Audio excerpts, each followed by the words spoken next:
Inspigoers, kamu suka belanja online nggak? Sekarang itu udah banyak banget ya aplikasi e-commerce yang bermunculan. Dan di sana itu kita bisa temuin semua produk.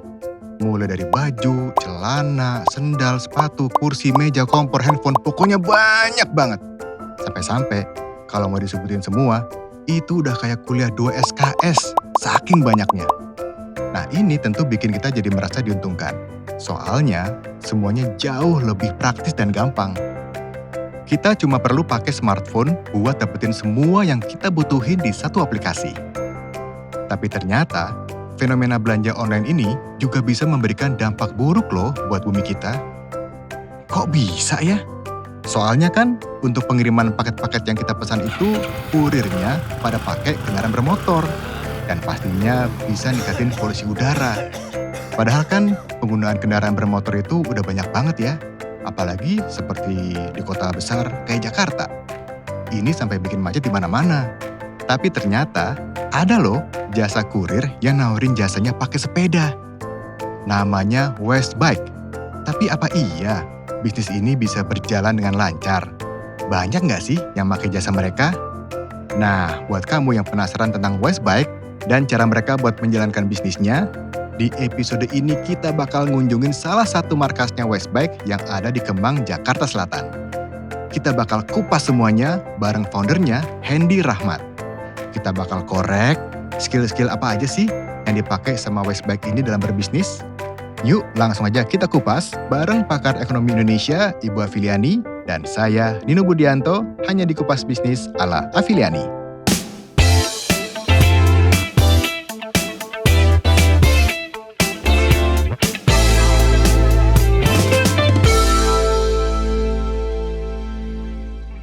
Saya dengan Hendy Rahmat, saya founder Westbike Messenger Service. Westbike-nya sendiri berawal dari sebuah toko sepeda di Jakarta Barat. Pada saat saya punya toko sepeda 2010 sampai 2012. Lalu pada 2013-nya saya merubah bisnisnya dari toko sepeda menjadi jasa pengantaran paket ini. Ya karena yang related banget sama kita sepedaan di jalan raya gitu ya. Karena juga pas kebetulan juga emang budayanya si pemain sepeda fiksi ini, kalau saya lihat browsing-browsing di internet gitu ya, di Amerika, di Eropa, itu mereka sebagian besar pekerjaannya juga sebagai bike messenger gitu. Makanya saya coba pada saat itu saya coba implementasikan bisnis itu di Jakarta. 2013 ya, jadi 2013, tapi masih berbentuk komunitas. Komunitas waktu itu ya. Iseng-iseng, masih iseng-iseng aja sih. Bu Afi, gimana nih kalau sebuah bisnis terbentuk dari awalnya komunitas itu ya. Akan bertahan nggak sih? Nah pertama ide itu udah bagus karena ide itu juga melihat di negara lain kayak apa gitu ya. Lalu berpikir tentang, sekarang kan eranya go green ya. Jadi ini juga bisa dijadikan kampanye ya. Betul. Dimana orang sudah mulai makan sehat, kemudian juga dia menghargai untuk hal ini. Yang kedua, kantor-kantor di Jakarta ini kan macet ya kan. Nah kalau naik sepeda kan lebih cepat gitu. Malah mungkin lebih cepat daripada motor gitu. Nah jadi ide itu sudah muncul, itu sudah suatu hal yang luar biasa sehingga diimplementasikan tadi dalam komunitas ya. Kan mungkin Inspigoers juga bertanya-tanya gitu ya, bentuk-bentuk yang bisa di antar jemput itu sistemnya antar jemput ya, dijemput barangnya ya. Jemput dan kita antar. Itu paket atau dokumen atau makanan atau apa tuh bentukannya biasanya? Semua sih yang kita antar itu paket atau dokumen. Kalau paket itu kita ada limitasinya ya. Setiap pengantaran itu maksimal berat 3 kg. Dimensinya 45 kali 20 kali 25 cm. Sebesar kotak sepatu. Gitu. Tapi kalau emang mereka membutuhkan jasa yang, Mas, saya ada paket yang besar nih, ukurannya mungkin ya semeja ini gitu boxnya. Kita juga ada namanya divisi cargo bike gitu. Jadi yang itu khusus gitu. Jadi ada untuk barang-barang besar. Bike-nya? Jadi yang sepedanya panjang. Tetap pakai sepeda ya, walaupun dimensinya besar gitu, sebesar TV mungkin ya. Betul. Ya, TV gitu ya. Gitu. Itu kita ada armadanya juga. Udah ada berapa cabang nih Westbike? Apakah hanya di Jakarta atau sudah keluar Jakarta? Sekarang kita ada di Jakarta, Bogor, Jogja, Surabaya, dan sekarang kita lagi pemekaran untuk daerah Jakarta untuk Bodetabeknya. Dan itu kerjasama dengan pihak lain atau gimana? Ada beberapa yang kerjasama dengan perusahaan-perusahaan logistik. Nah itu bagi hasilnya gimana tuh sama pihak-pihak logistik yang lain? Ya, jadi kalau bagi hasilnya ya kita dibayar sebagai mitra ya, sebagai mitra kurirnya ya. Gitu. Jadi nanti dari situ baru kita bagi lagi dengan persentase lagi dengan untuk kurir yang kita punya. Oh, sistemnya berpartner ya, bagi hasil ya, dengan teman-teman yang punya sepeda. Ya. Itu nyebutnya apa? Armada, biker, driver rider. atau? Oh, rider. Udah berapa nih sekarang nih terdaftar riders? Sekarang kalau nasional ini ada 150-an. Luar biasa ya. Kalau bentukan partneran gitu masih oke ya Bu? Nah, justru sekarang eranya adalah berkolaborasi ya, bisnis berkolaborasi, tapi juga pekerja juga sekarang era berkolaborasi karena masing-masing tuh akan mendapatkan besar kalau omsetnya besar ya kan. Jadi sekarang udah nggak musim lagi era pegawai tetap gitu. Karena kalau pegawai tetap itu kan omsetnya berapapun gajinya segitu. Iya, justru sekarang eranya akan ke sana. Dan kalau aku lihat tadi kan kolaborasinya satu dengan perusahaan logistik ya, yang kedua kolaborasinya dengan si rider itu sendiri gitu. Jadi ini sudah menggunakan model bisnis yang tepat ya. Bahkan kalau dalam Islam itu namanya syariah, karena namanya bagi hasil. Ya. Nah, cara menggunakan layanannya gimana nih? Apakah by phone atau ada aplikasi atau gimana tuh? Dulu 2013 kita semua masih manual ya, masih by WhatsApp ya, masih semua atau telepon gitu. Nah, dari 2020 kita mulai tuh mengembangkan aplikasi gitu.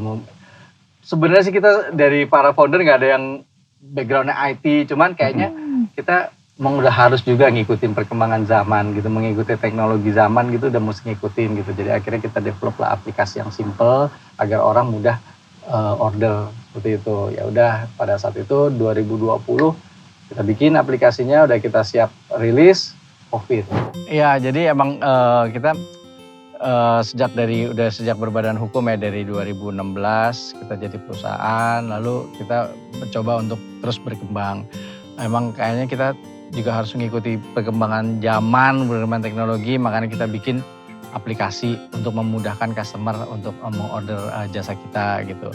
Jadi pada saat kita bikin di 2019, rencananya itu kita mau rilis di 2020, pas banget sama COVID. Akhirnya kita hold semua. Jadi di 2020 itu kita hold. Kita belum tahu kan nih berapa lama sih COVID ini, ya udah akhirnya kita hold, benar-benar kita hold ya, sambil kita mempelajari lagi apa sih kekurangan dari aplikasi kita ini. Ya, akhirnya 2021 akhir kita rilis lagi yang Westbike 2.0-nya, yang dengan di aplikasi itu sudah ada carbon calculator. Kita modif lagi dengan adanya carbon calculator. Apa sih carbon calculator itu? Jadi setiap customer yang sudah menggunakan jasa kita, setiap sekali pengirimannya berhasil, itu langsung tercatat berapa kilogram emisi yang sudah dihemat sama customer tersebut. Jadi ada kalkulatornya, jadi ketika dia menerima barang dengan Westbike itu ternyata dia bisa berapa penghematan karbon yang diperoleh gitu ya oleh orang yang menerima barang itu kan gitu. Nah itu bisa dijadikan sebagai suatu unggulan gitu, bahwa Anda sudah menyumbang terhadap negara ini berapa karbon gitu. Nah, jadi ini kalau diunggulkan atau dikampanyekan, itu lama-lama akan menjadi sesuatu yang bisa awareness orang tuh akan makin besar terhadap persoalan lingkungan gitu. Betul. Mas Yandi, yang boleh ikutan jadi ridersnya di Westbike, itu sepedanya ditentukan atau bebas? Oke, untuk jenis sepeda semua bebas, selama benar-benar sepeda ya, bukan sepeda motor. Bukan sepeda motor ya, sepeda yang digoes ya. Sepeda digoes. Jadi semua jenis sepeda kita welcome gitu, karena semua orang kan, tiap orang kesenangannya beda-beda tuh, ada yang senang sepeda gunung, sepeda urban segala macam. Jadi itu kita lepaskan. Gitu. Oke. Kalau saya sepeda statis nggak bisa ya? Nggak bisa. Nggak nyampe ya? Nggak nyampe ya? Tapi ngomong-ngomong tarifnya kalau dulu kan katanya sempat 50.000 gitu ya. Kalau sekarang tuh ada perbedaan atau masih sama? Ya, kalau sekarang kita di aplikasi itu flat 15.000. Jadi jauh dekat dari ujung timur ke ujung barat itu tetap kita charge flat 15.000. Ya. Dari Jakarta Barat ke selatan gitu? Iya. Kan jauh Mas, nggak rugi? Enggak, karena kan sebenarnya sepeda kan kita tidak ada cost-nya Mas ya. Iya. Oke. Nggak ada komponen cost-nya. Nggak beli bensin ya. Nggak bayar parkir gitu ya. Jadi nggak bayar parkir loh. Aku aja kalau itu nggak bayar parkir. Oh iya gitu ya? Sepeda iya, dirantai ya. Terus juga maintenance sepeda juga simple, ya kan, tidak ada oli segala macam. Jadi bisa ada fixed cost yang udah bisa ketahuan. Jadi pembagian hasilnya pun bisa lebih untuk lebih besar kepada si ridernya, si kurirnya itu. Sistemnya itu juga saya dengar estafet ya, maksudnya dari misalkan dari selatan ke barat gitu, nggak satu riders ya? Tidak. Oh, Jadi di 5 wilayah Jakarta nih, misalnya di 5 wilayah Jakarta ini kita ada hub-hubnya gitu. Jadi dari misalnya orderan dari Jakarta Barat ke Jakarta Timur. Pertama rider Jakarta Barat pick up, lalu di drop di hub Jakarta Barat. Nah setiap jam itu kita punya ada tim namanya tim interhub kita. Jadi tim interhubnya itu yang tiap jam muter tuh ngantar barang dari hub selatan ke hub barat, hub timur gitu muter. Nah itu nanti setelah sampai barang itu tersebut udah transit di pusat, terus dari pusat ke timur, nanti baru rider timur yang akan delivery ke rumah itu ya. Oke, atau kantor. Iya. Nah Mas Hendy, ini saya penasaran nih, seefektif apa sih pelayanan dari Westbike ini? Oke, kalau bisa bicara kecepatan dan efektif itu memang dengan sepeda ini di certain area di daerah-daerah perkantoran itu memang lebih efektif dan lebih cepat lah. Karena ya seperti saya bilang tadi sepeda itu kita rambu-rambunya tuh lebih mudah lah gitu kan, tidak seperti kendaraan bermotor lainnya. Terus pedestrian bisa kita lewatin, kalau pedestrian ramai kita bisa tuntun, cuman kalau sepi bisa kita naikin sepedanya. Kita bisa lewat tangga penyeberangan. Jadi kalau bayang dong kalau sepanjang Jalan Sudirman itu kita dari sebelah kiri, ternyata gedungnya ada di sebelah kanan, gedung tujuannya, kita mesti muter ke HI gitu. Betul. Misalnya kan makan waktu. Sementara kalau dengan sepeda kita bisa lewat tangga penyeberangan gitu, jadi bisa lebih cepat. Itu benar banget. Aku tuh ngerasa ya naik sepeda itu bisa lebih cepat daripada mobil atau motor. Maksudnya? Benar. Karena kalau kita nyebrang nggak usah muter dulu, tinggal di bawah jembatan penyeberangan, terus kita udah nyebrang gitu, benar nggak? Iya. Terus ditambah lagi sekarang di gedung udah peraturan Pemprov DKI Jakarta sudah mengharuskan parkir sepeda di depan. Kalau dulu sih zaman dulu ya Mbak ya, kita 2013 parkiran sepeda masih sejajar, masih pakai motor di bawah. Sekarang ada khusus ya. Jadi kalau dulu ya kita nggak ngakalin aja, kita nyari besi mati di pos satpam gitu ya, biar cepat, karena biar cepat kan, biar cepat gitu. Kalau sekarang udah proper sudah ada kok. Setiap mall aja malah sekarang udah ada tempat parkir sepeda. Jadi menurut aku ini menguntungkan juga. Pandemi ini menguntungkan. Karena sekarang satu orang hidup sehat ya. Dan sekarang kan pesepeda makin banyak kan. Berarti ramah lingkungan tuh udah mulai tercipta buat individu-individu gitu. Betul. Nah sekarang silakan nih. Saya persilakan Mas Hendy curhat. Tanya ya, boleh nanya ya. Boleh nanya nih, gantian bertanya, silakan. Sekarang Westbike ini kan bisa dibilang startup company lah ya. Karena dari 2016 kita sudah jadi berbadan hukum. Kita juga sudah mendapatkan angel investor saat 2016. Mostly kalau kita lihat startup yang berhasil itu dia mempunyai strategi yang namanya istilahnya bakar uang. Iya. Bagus dan tidak bagus sih sebenarnya gitu. Cuman kesininya kayaknya banyak yang nggak bagusnya gitu. Akhirnya perusahaannya collapse dan tutup gitu. Ada nggak sih Bu menyiasati supaya tidak kita terjerumus bermain di pola seperti itu gitu, untuk membangun brand awareness kita tentunya. Betul. Gitu. Setuju bahwa sebenarnya startup yang membakar uang itu sebenarnya menurut saya nggak sustain. Kenapa nggak sustain? Karena mereka itu hanya mengumpulkan database, tapi database-nya itu nggak berguna. Kenapa? Jadi misalnya asal orang beli dapat diskon kan beli, tapi ketika diskon itu nggak ada, orang itu nggak akan menggunakan lagi, gitu ya. Baik itu dalam bentuk pay itu ya, kemudian juga menjual gitu. Sehingga memang kita perlu berbisnis itu berdasarkan margin yang layak, gitu. Kemudian harga yang sesuai dengan customer kita, gitu. Itu penting. Jadi jangan ngikutin justru bakar uang menurut saya. Sekarang sudah banyak bisnis yang bakar uang itu akhirnya tutup atau dijual kepada orang lain. Nah, yang bahayanya kalau bisnis semacam ini itu go public. Berarti kan membohongi publik, ya kan?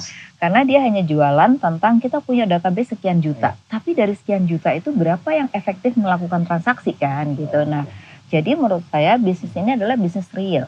Anda bukan bisnis sebagai broker. Nah, kebanyakan startup itu hanya jadi broker. Kenapa misalnya ya? Karena dia hanya tempat menjual, tapi yang jualnya kan orang lain, ya kan? Dia hanya mendapatkan fee dari situ. Nah, kalau yang Westbike ini saya lihat bisnisnya sangat real. Oke, Bu Afi. Nah, Inspigoers mau tahu gimana Westbike bersaing dengan kompetitor serta kisah jatuh bangunnya selama berbisnis?